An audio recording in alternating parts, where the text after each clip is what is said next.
Setidaknya zikir dalam Al-Quran itu memiliki 3 fungsi secara umum. Dia ada 3 fungsi zikir secara umum ya. Pertama, mengenalkan dan mendekatkan seorang hamba dengan Allah Subhanahu wa ta'ala. Mengenalkan dan mendekatkan seorang hamba dengan Allah Subhanahu wa ta'ala. Sudah? Jadi bagi yang belum kenal Allah, belum beriman, maka dengan dia mengenal zikir, mendengar misalnya, atau melihat, atau memikirkan hal yang terkait dengan zikir, maka dia berpotensi akan mengenal Allah Subhanahu wa ta'ala. Dengan mengenal itu, boleh jadi kemudian semakin dekat dia untuk mendapatkan hidayah. Contoh, saya berikan langsung misalnya, Allah perdengarkan zikir kepada semua kalangan manusia, dan zikir ini diperdengarkan 24 jam tanpa berhenti semuka bumi. Jadi terus berputar, berputar, berputar, berputar. Apa diantaranya? Suara azan. Ya, azan. Azan itu bagi orang beriman panggilan untuk sholat. Bagus. Bagi yang belum beriman, itu pengenalan kepada Allah. Untuk diingatkan kembali bahwa dia punya Tuhan yang hak. Karena itu sholat dalam Al-Quran disebut dengan zikir. Ya, buka Quran surah ke-20 ayat 14. Ketika Allah menegaskan kemudian kepada Nabi Musa alaihissalam, kata Allah, innani anallah, la ilaha illa ana, fa'budni, wa aqimis salata li dzikri. Innani anallah, kata Allah, hei Musa, saya Allah. La ilaha illa ana, tidak ada Tuhan yang layak disembah dan dipertuhankan kecuali saya. Anda silahkan bandingkan ya. Satu-satunya kitab suci di muka bumi yang mengatakan langsung saya Allah, sembah saya, hanya Al-Quran. Silahkan cek di kitab manapun. Anda temukan, adakah satu kitab yang mengatakan saya Tuhan, sembah saya? Silahkan cek. Hanya di Al-Quran tertulis, innani anallah. Di mushaf dituliskan, di Quran dibacakan. Innani anallah, kata Allah, saya Allah. Dan kalimatnya menggunakan inna. Harfu tauqidin wa nasbin tansibul isma wa tarfa'ul khabara mabniun 'alal fathi la mahalla lahu minal i'rabi. Inna harfu nasab wa tauqid, nasab untuk menancapkan sesuatu dengan kuat, tauqid untuk menguatkan apa yang akan disampaikan. Kata Allah, innani, saya ini saya tegaskan pada kalian, ya, tancapkan di dalam jiwa-jiwa kalian, kata Allah, cuman saya yang Tuhan. Innani anallah, saya Allah. Quran surah ke-20 ayat 14. La ilaha illa ana, gak ada Tuhan kecuali saya. Fa'budni, sembah saya. Tunjukkan pada saya di kitab mana ada keterangan saya Tuhan, sembah saya, kecuali di Al-Quran. Kenapa? Karena fitrah manusia itu tidak mungkin bisa mengatakan saya Tuhan. Jadi kalau ada kitab kemudian isinya tidak ada mengatakan saya Tuhan, ini menunjukkan kitab itu bukan berfirman dan bersumber dari Allah Subhanahu wa ta'ala. Karena hanya Allah yang mampu mengatakan saya Tuhan. Makanya satu-satu manusia yang pernah mengaku Tuhan kemudian menyadari dan fitrahnya menolak. Kan satu-satunya Fir'aun tuh. Direkamkan dalam Al-Quran, ana rabbukumul a'la, saya Tuhan kalian yang paling gede. Ya, lalu ketika dia akan tenggelam, bukan ralat-ralat ya Allah. Ya, al-ana hasasul haq. Di surat Yusuf muncul nih, muncul kebenaran. Ya, ketika kemudian perempuan menggoda, muncul kebenaran. Sama juga Fir'aun ketika mau tenggelam, sekarang nyadar kamu bukan Tuhan. Tuh. Di fitrah manusia itu nggak bisa mengaku Tuhan. Kalau mengaku yang setara-setara itu ada nilai kemanusiaannya, mungkin nabi, ada banyak. Ngaku nabi ada, karena sebagian sifat kenabian itu sifat-sifat manusia, sifat kemanusiaan, fitrah. Makanya manusia ada di antara mereka mengaku nabi, ada. Ya, kan banyak tuh. Sekarang pun ada nabi baru lagi tuh. Allahu Akbar, tiap bulan tuh. Tiap bulan ada aja yang baru-baru. Ya. Anda bayangkan, tapi mengaku Tuhan nggak ada. Karena itu cuma di Al-Quran langsung yang menyebutkan. Ini menunjukkan Quran benar firman Allah. Kata Allah, saya Tuhan, nggak ada Tuhan selain saya, sembah saya. Bagaimana menyembahmu ya Allah? Fa'budni wa aqimis salat, tunaikan salat li dzikri, supaya engkau bisa kenal denganku, zikir. Supaya engkau bisa dekat denganku. Karena itu panggilan untuk salat, panggilan yang mengenalkan Allah. Silahkan cek. 5 kali dalam sehari, dibagi dalam setiap waktu. Kalimat panggilan salat dibuka dengan kalimat apa? Allahu Akbar, Allahu Akbar. Allah. Di bagi yang belum pernah dengar Allah selama hidupnya, walaupun dia belum beriman, diperdengarkan. Allah, Allah, Allah. Setidaknya akan bertanya. Anak kecil yang hidup di lingkungan orang-orang yang belum beriman akan bertanya, Allah, apa itu Allah? Siapa itu Allah? Pagi baru bangun tidur diperdengarkan. Ya, bahkan yang belum bangun bisa diperdengarkan. Allahu Akbar, Allahu Akbar. Siang kedengaran lagi. Sore kedengaran lagi. Maghrib kedengaran. Mau tidur diperdengarkan lagi. Dari bangun tidur sampai tidur lagi diperdengarkan. Dan saya sering katakan, cuman lafaz azan yang dikumandangkan di bumi yang tidak pernah berhenti. Karena itu jadwal sholat ketika disusun itu Anda terlihat ada perbedaan kan? Tanah Kusir dengan Pondok Indah beda mungkin sekian menit. Ini sekian menit, ini sekian menit, sekian menit. Mesir selesai azan, Libya azan. Libya selesai, Tunisia azan. Tunisia selesai, Maroko azan. Maroko selesai, Aljazair azan. Nyebrang langsung dari Italia ke Spanyol ke Prancis terus. Di Indonesia pun begitu. Dari Sabang sampai Merauke 24 jam nggak pernah berhenti lafaz azan. Jadi zikir, manfaat yang pertama bisa mengenalkan seseorang yang belum kenal Allah dengan Allah. Karena itu tidak sedikit orang mendengar azan masuk Islam. Diperdengarkan. Anda bayangkan, ada orang dengan mata melihat tayangan. Ya, makanya bikin Bapak Ibu status-status yang baik. Di Facebook tayangkan aja hadis, ayat, isi dengan dakwah. Boleh jadi apa yang kita tampilkan mungkin dilihat orang dan kalau bukan dia mendekat kepada Allah atau dia kemudian menjadi beriman kepada Allah. Yang sudah beriman semakin kuat imannya. Yang belum beriman begitu melihat status Anda, mari berbuat baik dalam kehidupan. Al-Quran surat sekian ayat sekian. Mari kita berbuat jujur hadis Nabi SAW. Teman Anda mungkin bukan semuanya Muslim. Begitu melihat ajaran Islam yang sesungguhnya, dia melihat, dia mengamati, tiba-tiba besoknya dia beli mushaf, dilihat, dikaji. Dan memutuskan mengucapkan asyhadu an la ilaha illallah wa asyhadu anna Muhammad Rasulullah. Karena status yang Anda tulis di media sosial itu. Maka ketika dia beramal selama hidupnya, Anda mendapatkan bagian dari semua pahala yang dia dapatkan. Cuman satu yang Anda tuliskan. Ini bikin status. Tanah Kucir macet ya. Apa yang didapatkan? Nggak ada yang dapat gitu kan. Ini zikir. Zikir. Jadi bagi yang belum kenal, kenalkan. Bagi yang sudah kenal, maka zikir ini akan mampu mendekatkan pelakunya semakin dekat dengan Allah Subhanahu wa Ta'ala. Karena itu orang yang rajin sholat, semakin banyak sholat, semakin dekat dengan Allah. Nggak percaya silahkan Bu, Pak. Kalau yang masih sholatnya fardu saja, apalagi yang kerjanya, maaf ya, menyendiri, belum senang jamaah, itu perasaannya masih biasa. Beda dengan ketika Anda mulai memburu masjid untuk jamaah. Di rumah pun pengen jamaah. Beda ketika Anda mulai memburu salat sunnah, malam tahajud, siangnya duha dikerjakan, rawatib tak tinggal. Demi Allah saya katakan, demi Allah, wallahi, Anda akan mendapatkan kenikmatan iman dalam jiwa.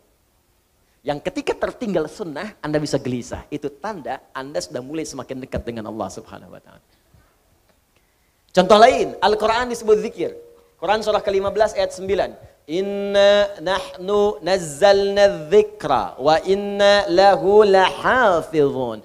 Sungguh kami telah turunkan Al-Quran sebagai zikir. Anda kalau sedang baca Al-Quran, zikir, sedang zikir. Semakin meningkat levelnya, saya udah nggak mulai mau baca lagi, saya pengennya langsung menghafal. Baca, menghafal. Maka meningkat langsung. Tingkatnya dari yang cuma 1 naik langsung 4. Disebutkan di Quran surah 54 ayat 17, 22, 32, 40. 4 kali disebutkan dengan kalimat yang sama. Walaqad yassarnal Qur'ana lidzikri. Sungguh kami telah mudahkan Al-Quran untuk dihafalkan. Menghafal Al-Quran disebut dengan zikir. Karena itu orang yang baru baca dengan yang telah menghafal, kedekatan dengan Allahnya beda. Nggak percaya silahkan cek. Anda yang baru baca, besoknya baca lagi, meningkat, baca lagi. Semakin banyak baca, semakin dekat dengan Allah. Yang menghafal lebih daripada itu. Tambah lagi, ngulang lagi, murajaah lagi, bangun tahajud, ulangi lagi. Semakin terasa perbedaannya. Doa, bagian dari zikir. Quran surah ke-7 ayat 205. Wadhkur rabbaka fi nafsika tadarruan wa khifatan wa dunal jahri minal qaul. Makanya ketika Anda sedang berdoa, bukankah semakin merasa dekat dengan Allah? Ya kan? Ada perasaan berbeda dalam hati kita kan? Nah, jadi yang pertama, fungsi zikir itu mampu mendekatkan diri kita dengan Allah Subhanahu wa taala. Kalau sudah dekat orang ini, maka akan terjadi dua hal dalam hidupnya. Fokus. Hal pertama, mudah mengerjakan perintah Allah, dan yang kedua, mudah meninggalkan larangan Allah Subhanahu wa taala. Satu, mudah mengerjakan perintah Allah Subhanahu wa taala. Dan yang kedua, mudah meninggalkan larangan Allah Subhanahu wa taala. Udah, sami'na wa ata'na saja. Kata Allah, salat, siap ya Allah. Puasa, siap ya Allah. Infak, siap ya Allah. Zakat, aku usaha supaya zakat ya Allah. Dia bekerja itu dapat kekayaan bukan supaya pengen kaya, supaya pengen zakat, Bu. Coba lihat, Pak. Perhatikan cara berpikirnya ya. Orang kalau sudah imannya tinggi, dengan Allahnya semakin dekat, jadi dia ingin meraih kedudukan dunia itu bukan untuk mendapatkan dunianya, untuk mendapatkan kedekatan ridha Allahnya. Di saat orang mencari dunia untuk menambah harta, saya pengen mobilnya diupdate dari Avanza jadi Ferrari, kan? Saya pengen kedudukan diupdate dari yang bawah jadi ke atas. Cuman untuk itu saja. Orang beriman tidak. Ya Allah, saya cari harta untuk supaya saya bisa zakat, saya bisa infak, saya bisa sedekah. Makanya ketika orang mengejar akhirat, dunianya ikut. Ya, mohon maaf Bapak Ibu, bukan berarti Anda zakat itu dilarang untuk memberi mobil-mobil yang bagus. Kalau bisa pakai. Subuhan pakai Ferrari, duhur Lamborghini gitu kan. Enggak apa-apa, silakan. Enggak ada masalah. Tunjukkan bahwa dengan itu semua terupdate status Anda di hadapan Allah Subhanahu wa taala. Boleh. Ini beli Ferrari cuma buat dipakai panasin doang. Menjelang subuh, balapan sama taksi dibayar. Ngapain? Cuman dilihat, ya pesen onder deal, bawa angkut pesawat, datang capek. Ya, udah, kita kerjakan dengan baik, visi akhirat, dunia ikut. Paham? Nah, jadi ini bagian yang pertama.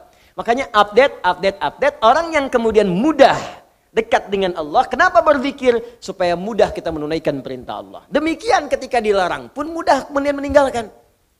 Makanya nanti di ayat ini ada ujian. Betul nggak kita mudah mengerjakan ini dan mudah meninggalkan yang dilarang?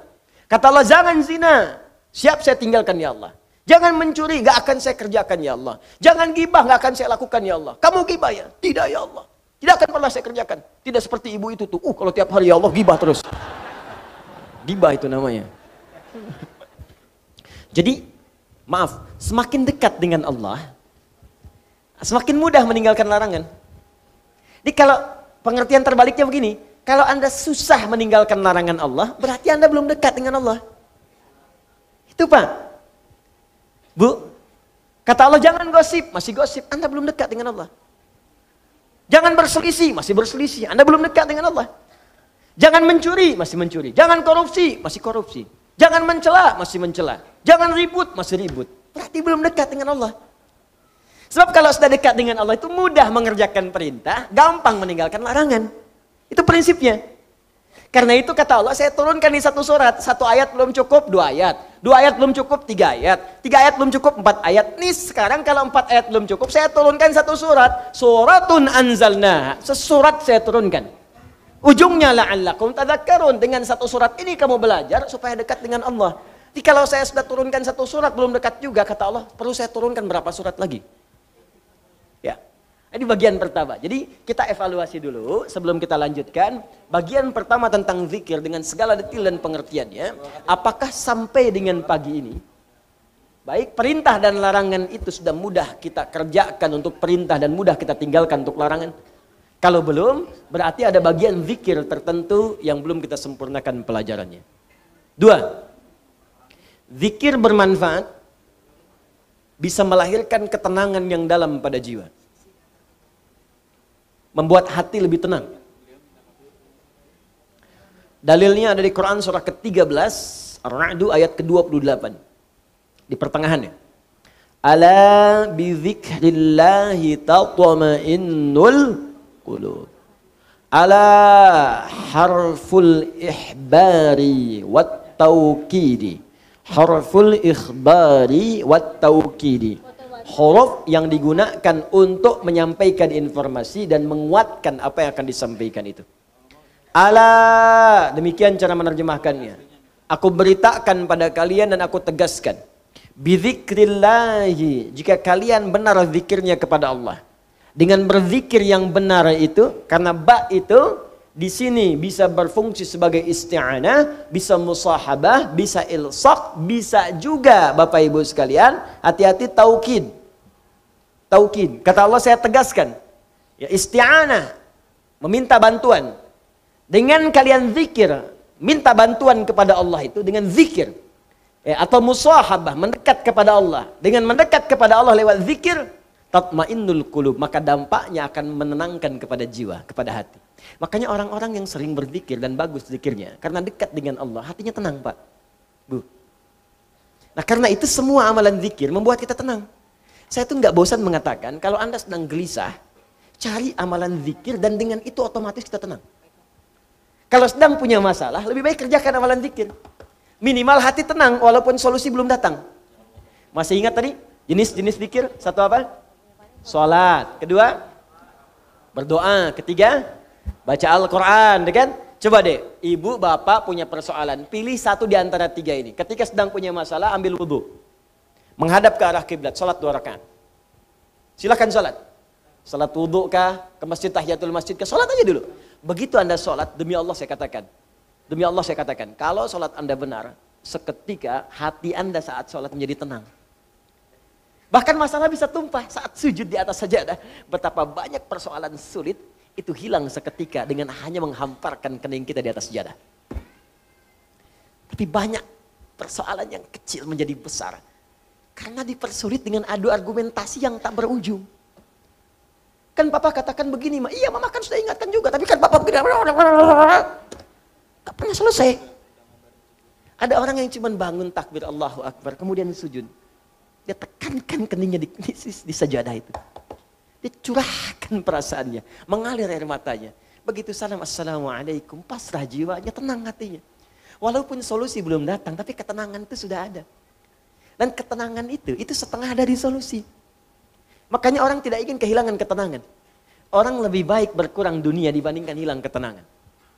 Cek kalau nggak percaya, cek ya. Anda pilih mana? Kaya tapi gelisah atau miskin tapi tenang. Jangan pilih yang ketiga. Kaya tapi gelisah atau miskin tapi tenang. Pilih.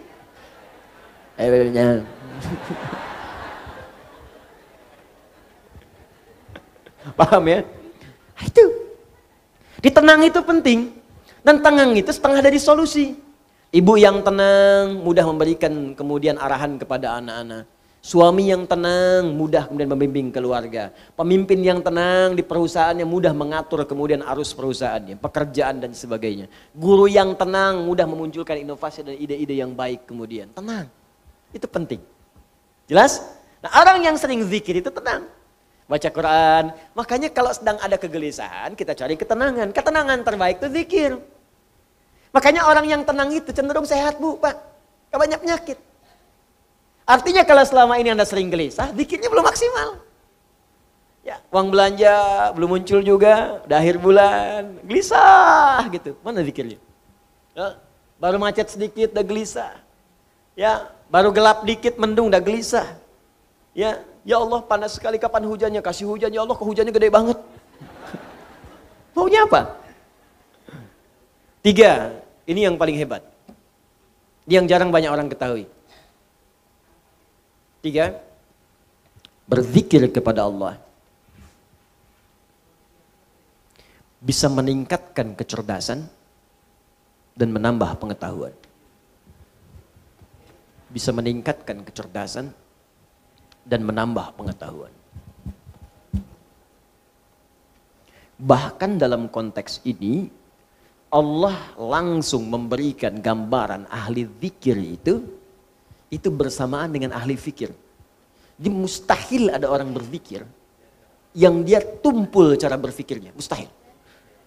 Kata Allah, ahli zikir itu pasti pikirannya tajam, inovasinya tinggi, kuat dia. Karena itu di Quran surah ketiga Ali Imran ayat 190 sampai 191 disandingkan bagaimana kekuatan ahli zikir yang meningkat kecerdasannya itu berlipat-lipat. Inna fi khalqis samawati wal ardi wa ikhtilafil laili wan nahari la ayatil liulil albab. Siapa ulul albab di situ? Alladzina yadhkurunallaha qiyaman wa qu'udan wa ala junubihim. Belum berhenti, setelah itu wa yatafakkaruna. Kemudian fi khalqis samawati wal Rabbana ma khalaqta hadza batila. Perhatikan, pertama disebut ulul albab, yang kedua disebut sering berpikir, berinovasi, merenungkan, kontemplasi. Siapa itu ulul albab? Bapak Ibu tahu kelapa enggak?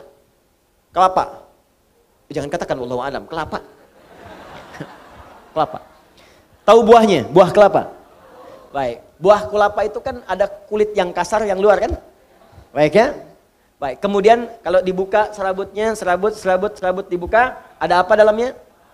Baik, batoknya masih keras kan? Baik, kalau batoknya dibuka lagi ada apanya? Dagingnya kan?